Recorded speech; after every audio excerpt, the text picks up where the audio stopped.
Welcome to KMUZ Theatre Talk. I'm your host, Ed Schoaps, with news and in-depth interviews about plays and auditions happening at theaters throughout the Mid-Willamette Valley. Joining me on today's program are Executive Director Tom Nabhan and Artistic Director Susan Coromel to talk about Theater 33's 2026 Summer New Play Festival. This growing regional attraction, now in its 13th year, happens August 4th through 16th at Willamette University.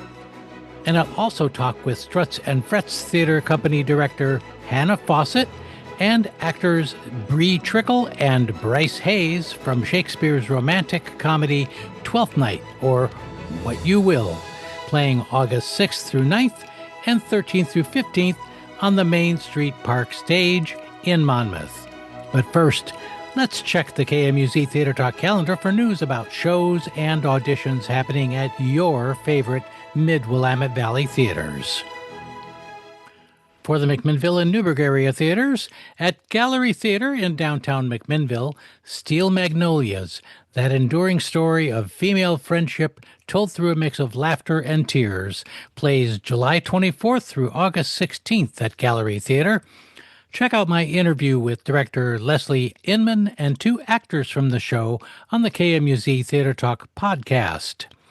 On the Gallery Theatre call board, auditions for Lauren Gunderson's Silent Sky are August 2nd at Gallery Theatre. Based on a true story from the early 1900s, Silent Sky follows Henrietta Leavitt working as a computer at the Harvard Observatory, where women are hired not to explore the stars, but to record the work of men who do. She navigates scientific discovery, family responsibility, and the limitations placed on women of her time. Silent Sky is directed by Marla Nutman.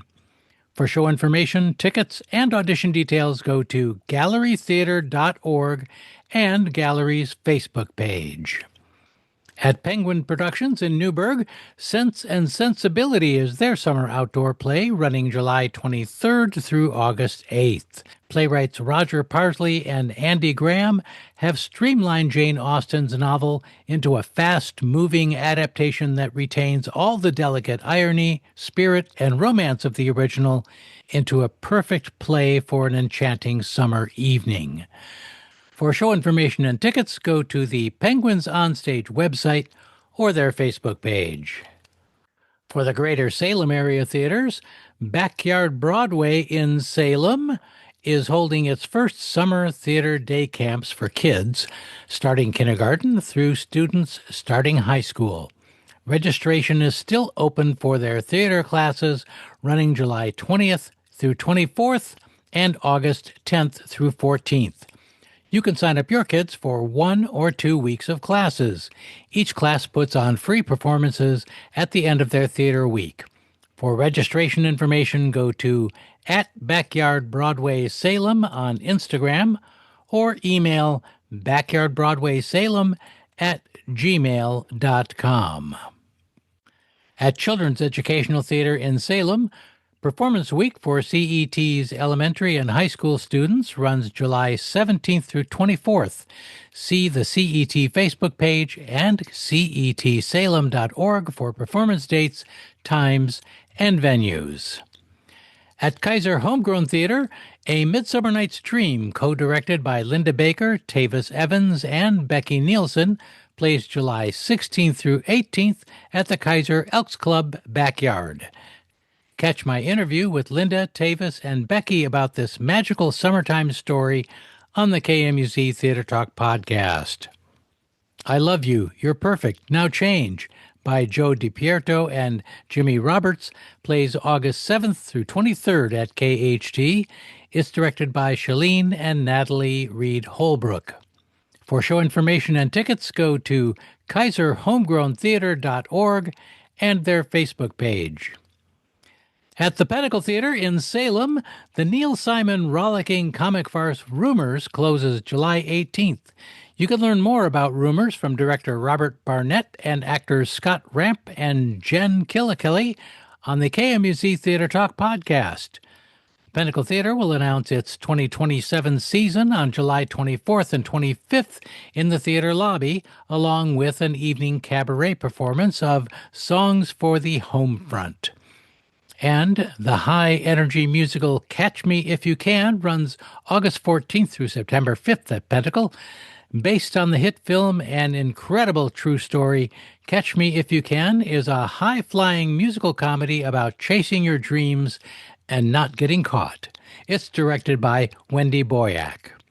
On the Pinnacle Theater call board, open auditions for Angel Street or Gaslight by Patrick Hamilton happen 1 p.m. to 5 p.m. July 18th at Pinnacle's downtown Salem rehearsal studio at 197 Liberty Street Southeast.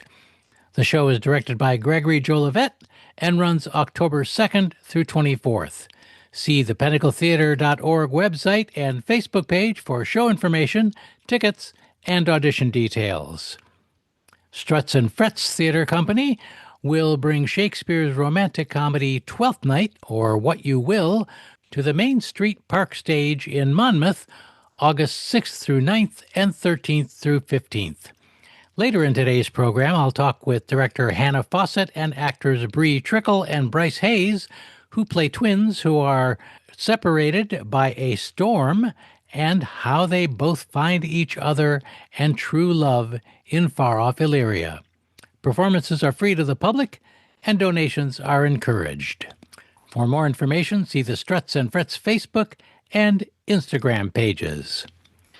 Theater 33's 13th Annual Summer New Play Festival is coming August 4th through 16th at Willamette University.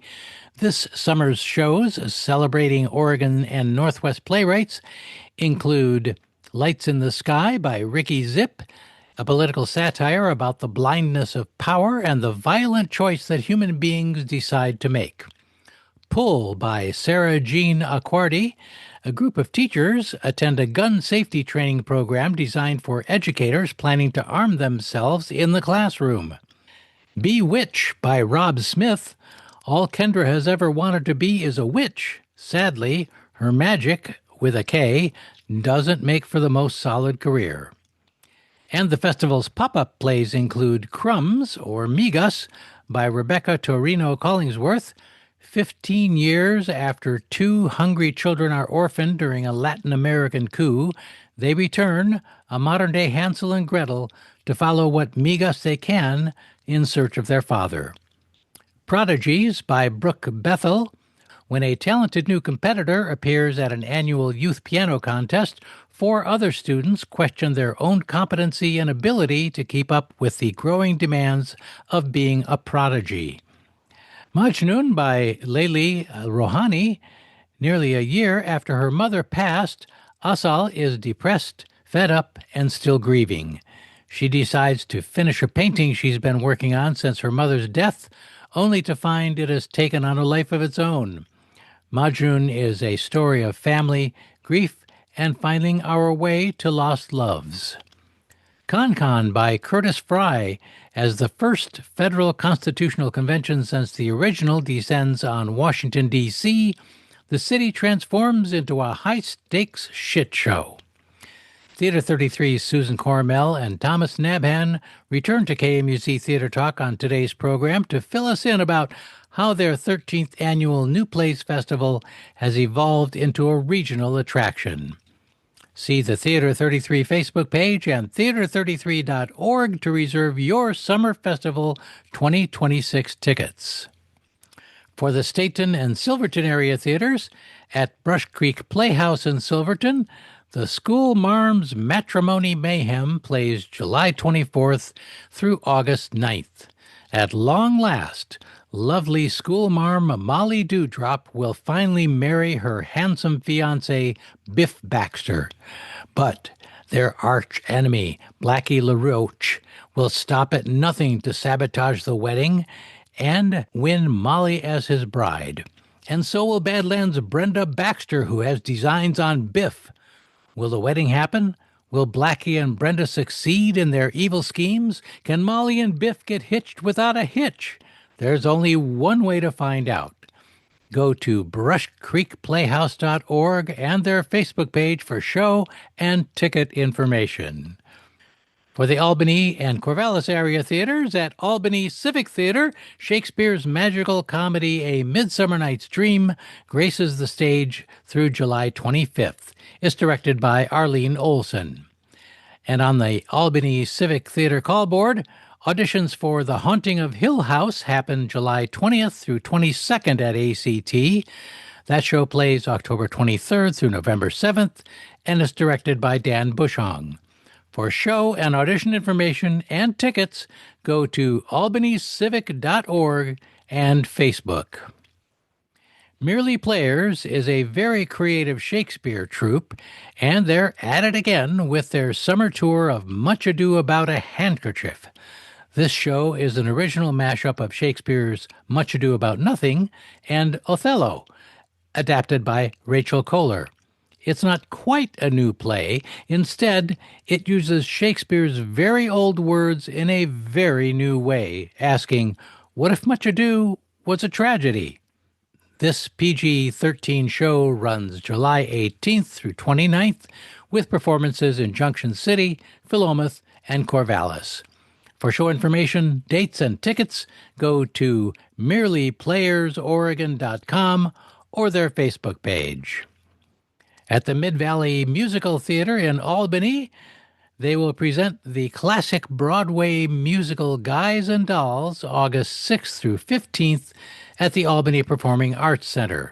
For show information and tickets, go to mvmtheater.org and Facebook. On the Majestic Theater call board in Corvallis, mark your calendar. Open auditions for School of Rock happen August 3rd through 5th at the Majestic. It's directed by Sherry Gullerud, with music direction by Rob Birdwell, and it runs November 6th through 22nd. For show information, tickets, and audition details, go to majestic.org and their Facebook page.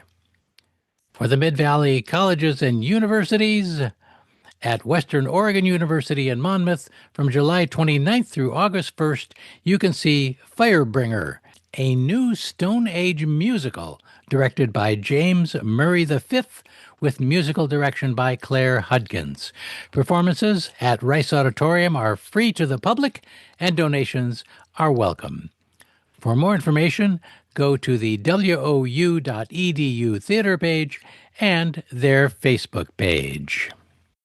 And that's a wrap for today's KMUZ Theatre Talk calendar. If your Mid-Willamette Valley Theater has a play or audition coming up that's not on our calendar, please let us know at kmuztheatretalk@gmail.com. Joining me next, our Executive Director Tom Nabhan and Artistic Director Susan Coromel to talk about Theater 33's 2026 Summer New Play Festival. That's coming right up after this short break. Hey, it's Ed Schoaps here, host of the KMUZ Theatre Talk program and podcast. KMUZ-FM is the Mid-Willamette Valley's all-volunteer, nonprofit, community-funded radio station. We depend on listeners like you and on businesses throughout the Mid-Valley to help keep KMUZ-FM on the air and KMUZ Theatre Talk coming your way. It's super easy to give what you can. Just go to kmuz.org, click the Donate button, and become a sustaining donor or make a one-time contribution that fits your budget. And thank you for supporting KMUZ Theatre Talk and your commercial-free, all-volunteer, community-funded radio station. Theater 33 in Salem, Oregon is presenting its 13th Summer New Play Festival. This is quite a milestone. Their festival features new plays created by Pacific Northwest playwrights. And joining me today is Executive Director Tom Nabhan and Artistic Director Susan Coromel from Theater 33. Welcome to KMUZ Theatre Talk, guys. Hi, Ed. Pleasure being here. Thanks for having us. Yeah, thank you for having us, Ed. Wow, 13 years. This is really a remarkable thing that Theater 33 has done for the theater community in general and for Salem in particular. What does reaching this 13th year milestone mean for Theater 33? It has gone by incredibly quick. It's just amazing to think it's 13 years. It's hard to believe. It really is. So are you celebrating or? No, we're just approaching it as another year to try to grow steadily into what we want to eventually become, which is, a full equity theater for Salem and Willamette University to be the center of new play development west of the Mississippi. That's the goal. So, Susan, for listeners who haven't attended this festival before, what makes it different from a traditional season of established plays? Well, the first thing that makes it different is that they're brand new plays that folks have never heard of, but none of them have ever been produced. They are at various stages of development.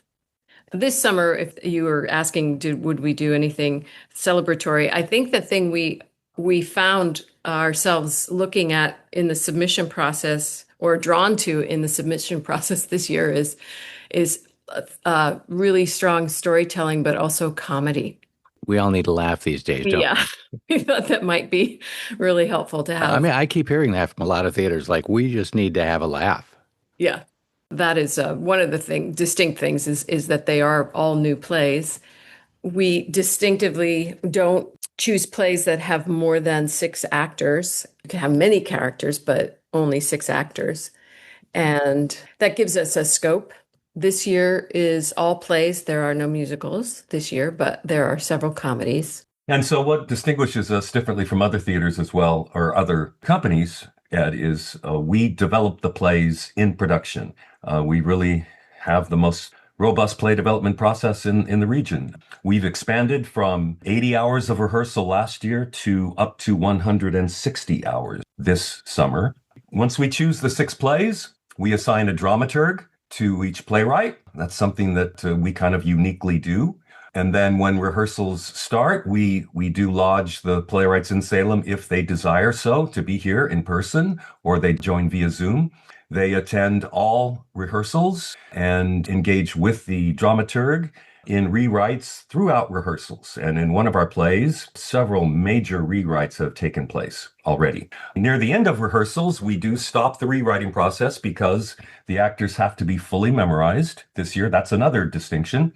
In the past, we allowed actors to carry scripts to accommodate for late changes in the scripts. But since this year we've doubled rehearsal time, we're allowing time for actors to be fully memorized, so no more carrying scripts. And then when the play opens, the playwright attends all of the performances, or we'd like them to. They engage in really meaningful talkbacks because the audience provides really valuable input in our process. I mean, imagine you're a playwright and you're sitting in the audience and you're listening to how the audience reacts to the play the first time anybody's seen a full production of it. So that's really valuable. That's another thing. We're the only company to fully produce plays under development. And so after the run of the play, the playwright then will either consider the play finished, sometimes not. Our goal is to either finish the play in production or get it really closer to finished. And then so once they leave us, they try to shop the play for a premiere someplace or continue developing it. And so this play development process has been really successful. Of the 58 plays we've done, 23 have been completed and premiered in 16 cities across the country. And since most of these plays are set in the North, or a lot of them are set in the Northwest with Northwest themes, culture, and history, actually infusing the American theater with regional work. What unique perspectives are emerging from the writers in this region? It's a great question. And because they're not all uniquely written for the Pacific Northwest, but because there's a lot of varied storytelling. The play that I'm directing, the playwright is from Portland, but the play is set in Utah, and it's exploring training teachers to carry firearms in school. So that's probably our most politically focused play. The others are more cultural, I think. Some of our pop-ups, one is riffing on the Hansel and Gretel tale, and it's called Crumbs, and it's about 2 Latinx people, brother and sister, who have come to the U.S. as children, and there's an incident that happened in an unnamed Latin country, and they're following the crumbs back to that incident to discover something about their childhood. Do you think there's a Pacific Northwest sensibility that's coming out of the plays that are being written? Yeah, we do. We do. Because we only produce Northwest playwrights, I think 20 of the plays we've done have been set in the Northwest and depicting culture, theme, or history of the Northwest. Last year, we had a musical that was set in Astoria, a full musical about the Columbia Bar in Astoria. We've done another musical about the Palouse in Washington. We've done historical plays about events that happen in the Northwest. So, if there are two plays that are really, really, really similar in every way in our grading matrix model, if there had to be a tiebreaker and one was set in the Northwest about the Northwest and one wasn't, we'd probably choose the Northwest themed play. Yeah, I think storytelling is different from different parts of the country, We make an attempt to stay true to our name, Theater 33. Oregon was the 33rd state to join the Union. So, we're all about Oregon, all about the Northwest. We love it when we get a play that is in the final six of our choosing process that is kind of about the Northwest. Susan, why is it important for audiences to experience a brand new work rather than a play that they already know? I think it's important for audiences to visit a brand new play to continue to expand the American theater canon. Because I'm a director as well as an actor and a director for Theater 33, I direct a lot of plays that have been produced before, many, many times before. But when you're working on a new play, there's an excitement about figuring out how it stands on its feet for the first time. And I think that's exciting even for the audience because everybody's seeing this thing for the first time. And the audience is the last element to be added to the rehearsal process or the performance process because now the playwright can understand, especially this summer with comedy, where are the jokes? How are the jokes landing? Is it the writing? Is it the direction? Actors, when should the playwright change a line to tweak something to make it funnier? Where should the production team tweak to make it funnier? There's a lot of dancing that is going on in rehearsal to figure those things out. It's exciting. I think a way to look at it there's an analogy that might be apt. When you go to the movie theater, 99.9% of the time you go to see a new movie. Mm-hmm. Yeah. Everybody watches, movies a second time when they're really, really good movies, but most of the time it's not. And so, when you go to the theater, it's kind of reversed. Isn't it interesting how most of the plays people go to, they've maybe seen before? I think that says more about that particular theater and the executive director and the artistic director of that particular theater. Yeah. And the community that it serves. It's like if your demographic is of a certain age, they're more apt to love plays from playwrights that they're more familiar with. Frankly, for me, I like to see new works. Those are the things that are really interesting to me. It's all about looking at the human condition in today's perspective. Right. Are there anything about this season's shows that surprised you when you first read them and that really helped to bring them to the festival over others? That's a tough question. I think two plays in particular that are pop-ups for us. And our pop-ups are classical staged readings in music stands and stools, and they don't have sets and lights and costumes. Right. And so more reader's theater feel to them. But the storytelling is so rich, and there's so many locations that these plays have that we thought, oh, this is such a beautiful play, but it is not something that we can produce because it's so complex. And in terms of casting, very diverse. So we said we're going to do it as a pop-up so that the work can be heard and to have an audience, but not necessarily have a set, because we're also limited by our financial constraints in that world too. So that there are two plays, Mahjong being one, which is a really magical play that riffs on the Persian story Mahjong love story. Mhm. And again, this Crumbs Migas, which is a riff on the Hansel and Gretel story. And then there's this really unique play called Prodigies that is about 12-year-olds piano prodigies and the competitive nature and pressure that that world puts on little kids. But the characters are 12, but the actors are in their 20s. So it's an interesting juxtaposition, which was really surprising and very cool.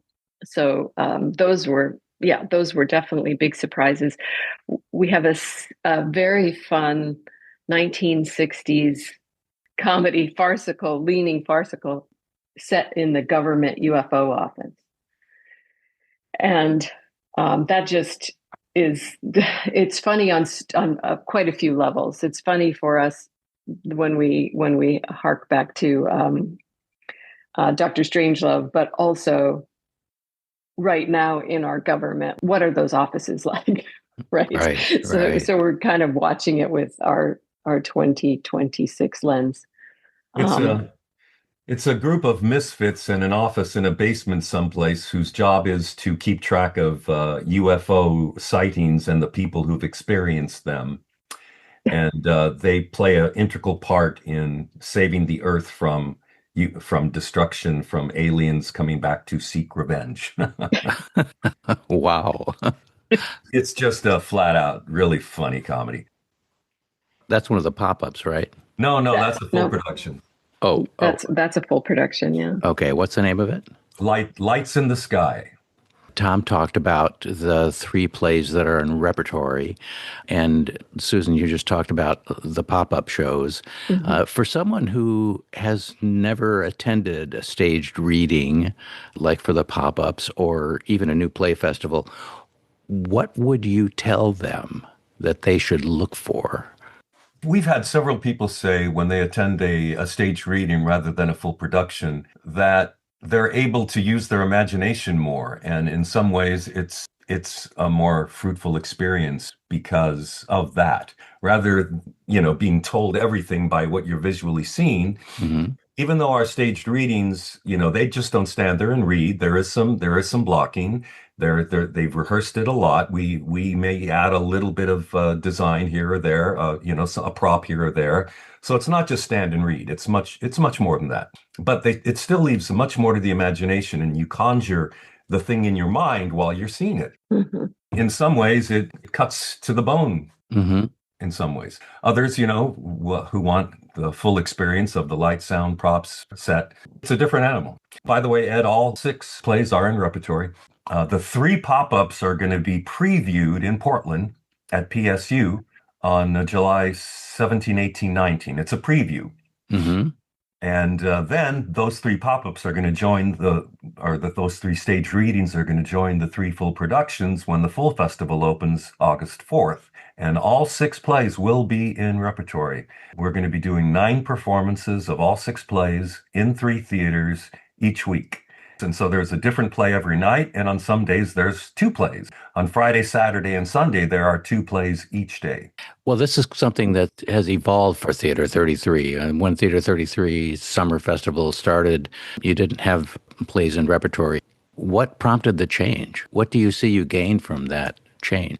From the very beginning, we wanted to be a regional festival. For the first 11 years, we did 2 plays each month, 2 in June, 2 in July, 2 in August. But that is not conducive for people who want to travel to a festival because you can only see 1 or 2 plays at the most at a time. By going to a repertory format, 6 plays performed in 6 days with multiple performances, that allows somebody from Seattle or Boston or wherever they're, from people from all over the region, they can say, I'm going to go to Salem. I'm going to go to the Northwest in the summer where the weather's fantastic and there's all sorts of stuff to do. And they have this new play festival. And I'm going to stay in Salem for 3 days and see 5 plays. That's really terrific. And we're having some success, Ed, because last year was the first time we had moved to this repertory regional format. And the audience demographics really changed. Prior to last year, when we were doing the old format of 2 plays a month, 27% of our audience came from more than 50 miles away. Last year, The first time we moved to a regional, 46% of our audience came from more than 50 miles away. And Wow. more people came from distance than attended from Salem for the first time. Wow, that's remarkable. I mean, that's more like the Shakespeare Festival in Asheville, Right. for example. Oregon Shakespeare Festival. Yeah. Yeah, absolutely. They make it a part of their vacation. A lot of people that go to OSF, and I think that's possible here too. I mean, Oregon is Salem is specifically is so beautifully centered by the coast and the mountains and the wineries and camping. I mean, it's there's a lot to do here. So you know, it's funny, Ed. You know, Salem is a better host city for a festival than Ashland. I think there's more to do here. I've always said, looking through the lens of theater, that this is a creative nexus. Salem has a lot of talent, not just in theater, but in the arts in general. And this is an artistic community, although some would say, oh no, it's all about government. That's a small part of Salem's story.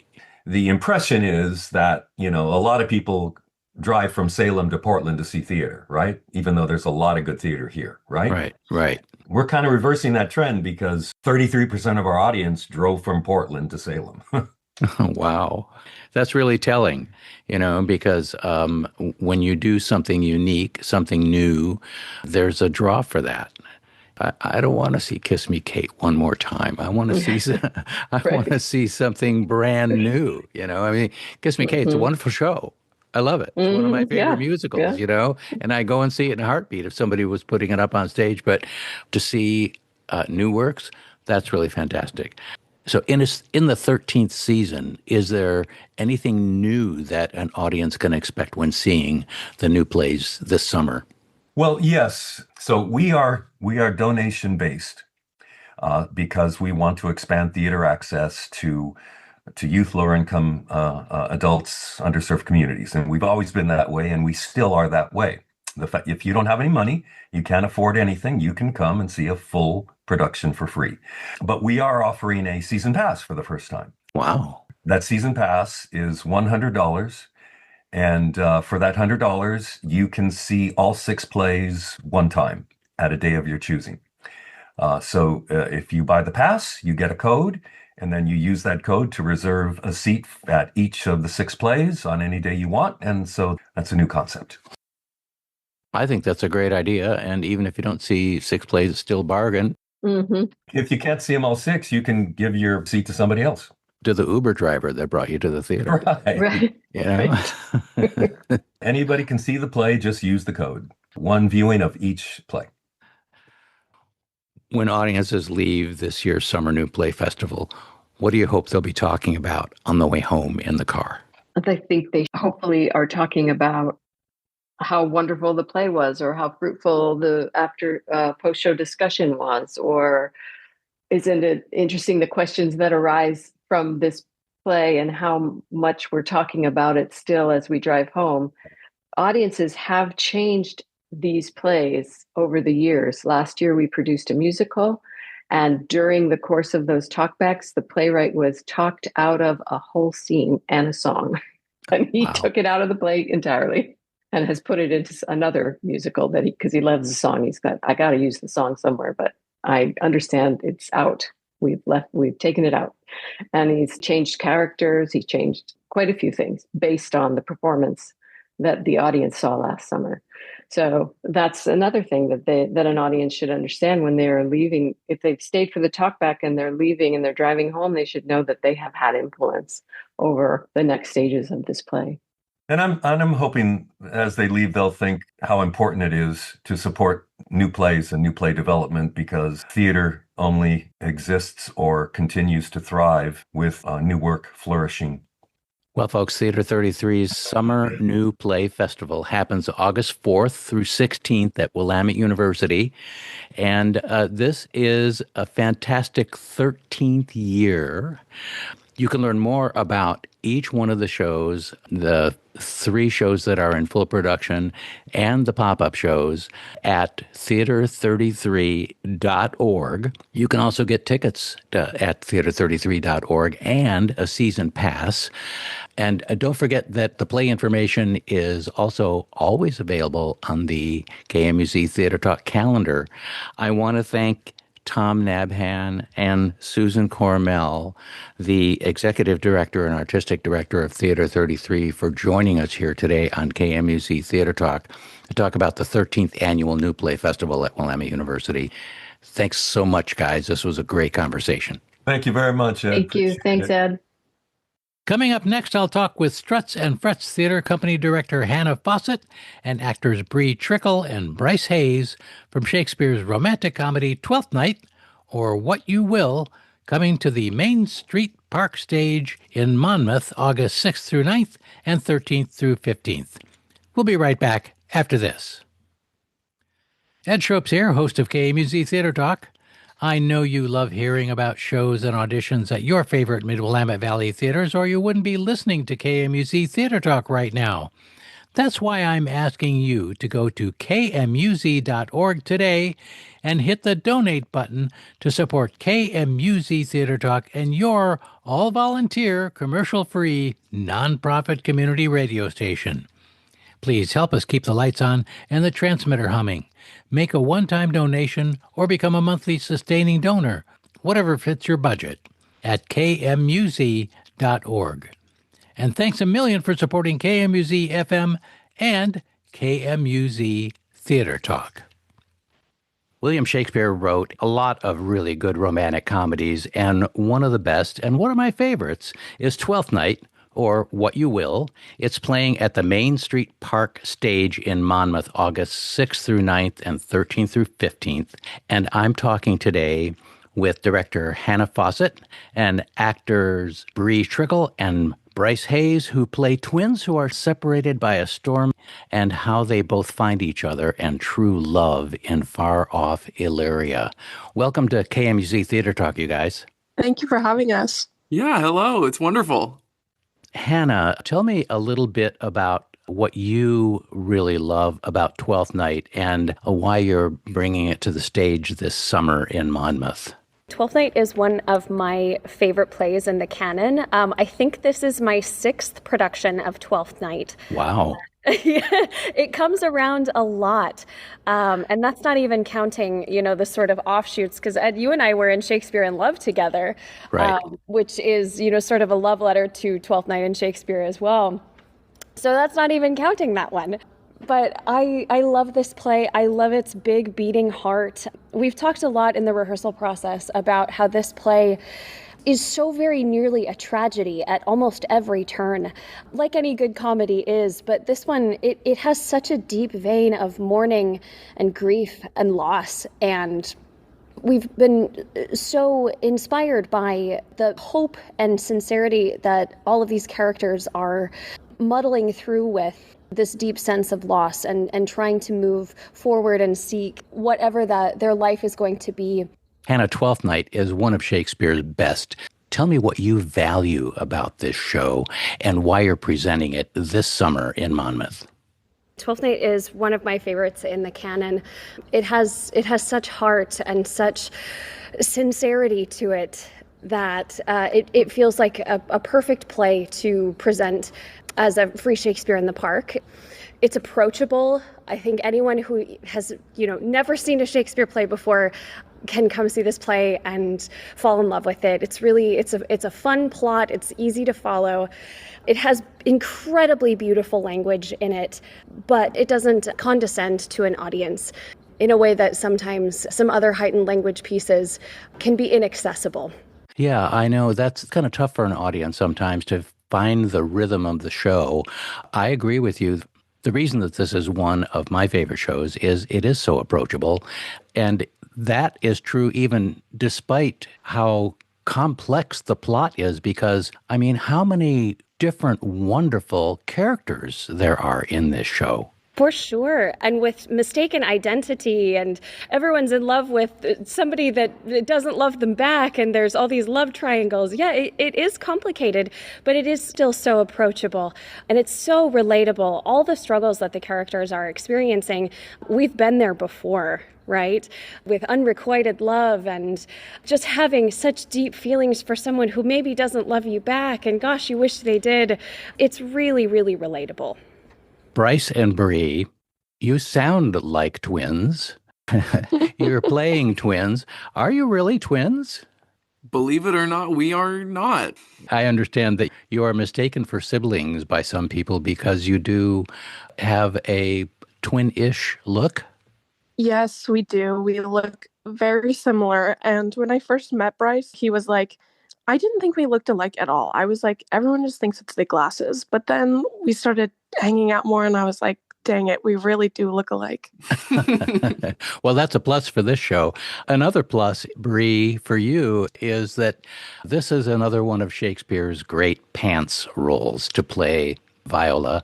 Tell me a little bit about what challenges you have in the transformation and playing a page in the Duke's court. For me, I've been trying to place her in this kind of like physical world. And I've borrowed a lot from Bryce's style of acting. He stutters a lot when he feels emotional. And so I've been trying to throw those things in.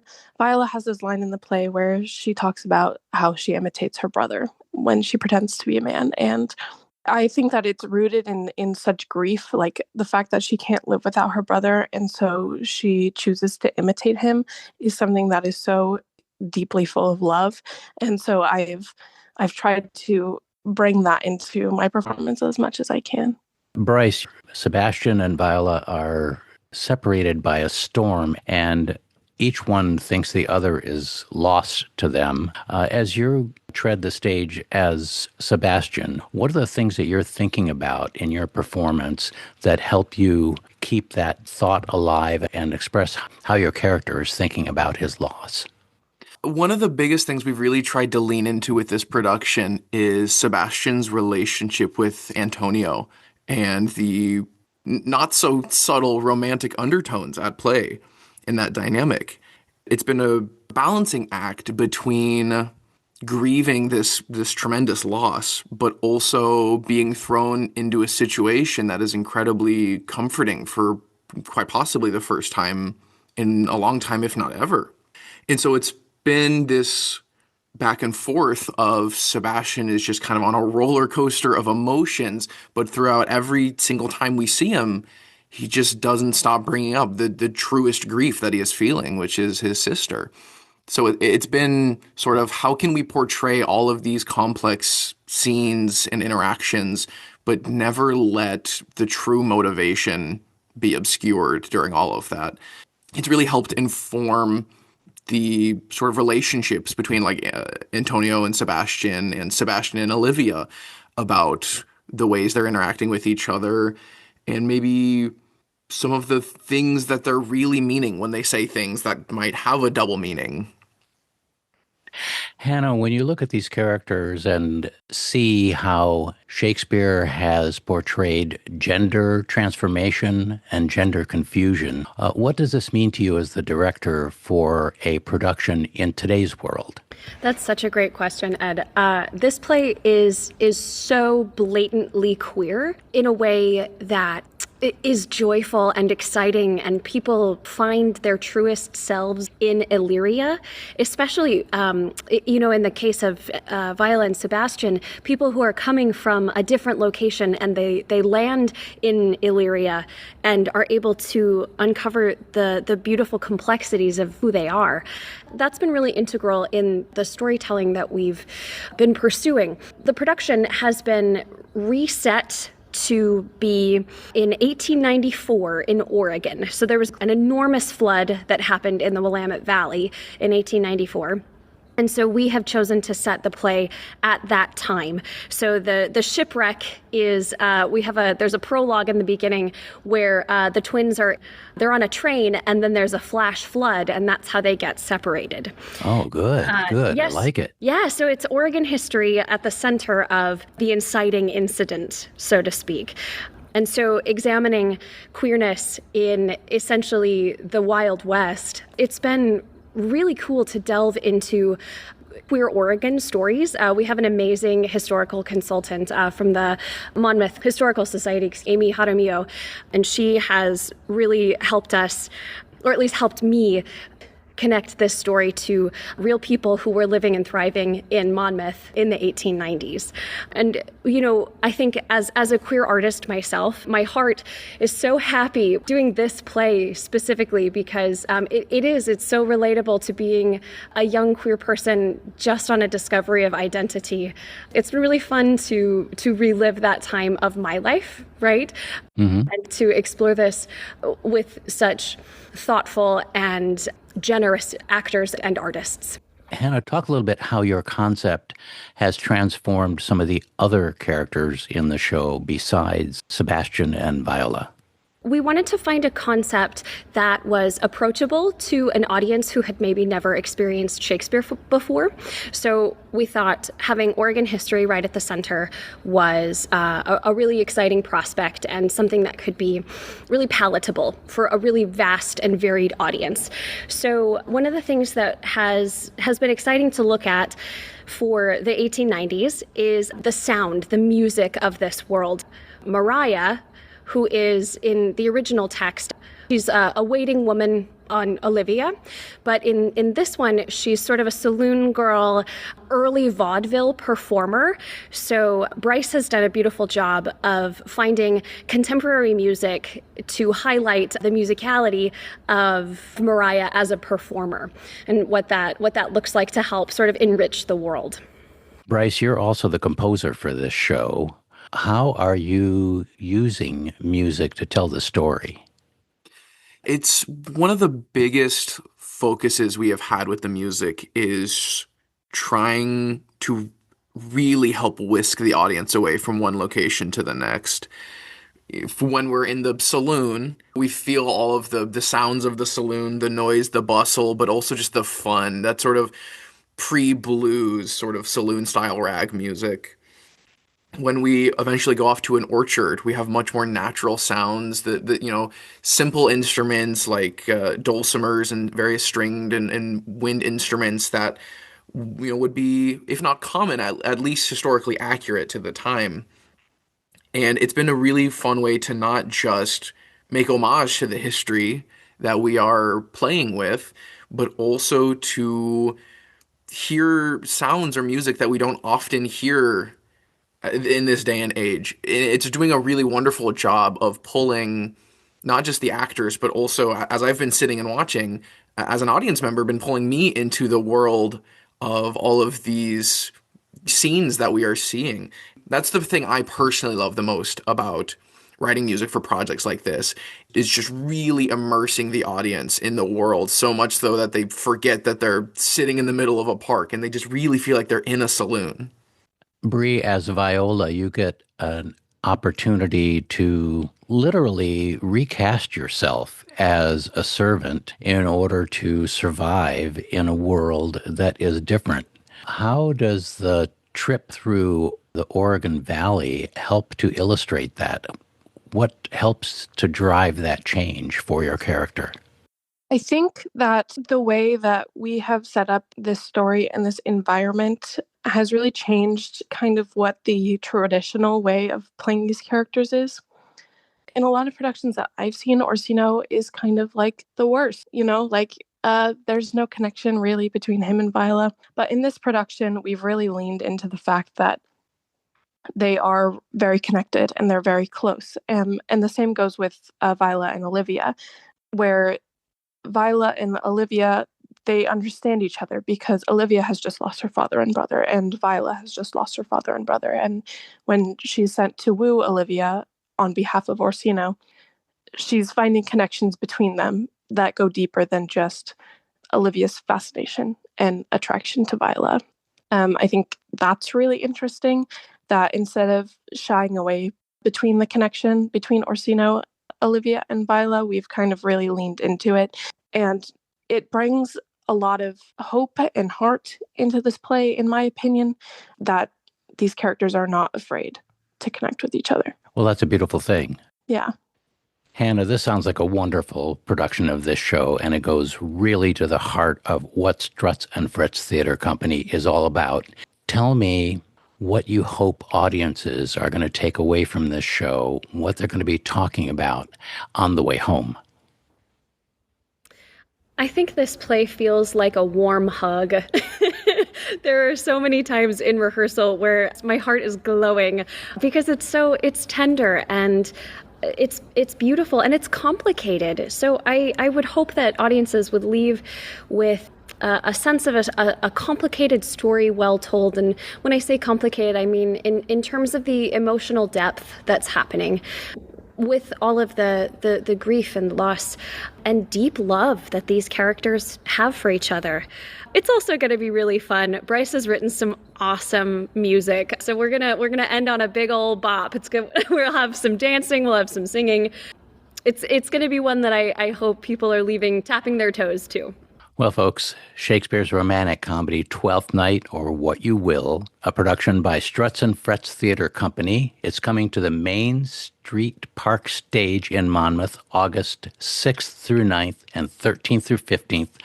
There'll be ASL signed shows in the second week of the show.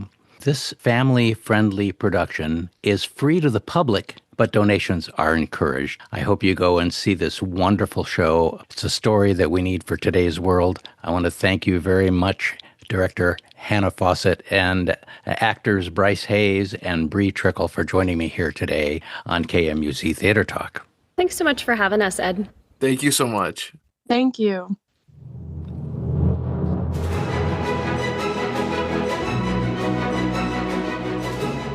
It's time to wind up today's KMUZ Theatre Talk program. Thanks a million for listening and supporting our program. KMUZ Theatre Talk comes your way at 9 a.m. the first and third Friday of the month on KMUZ 100.7 and 88.5 FM, also on KMWV FM Dallas at 98.3 HD2, and streaming worldwide at kmuz.org and on the KMUZ mobile app.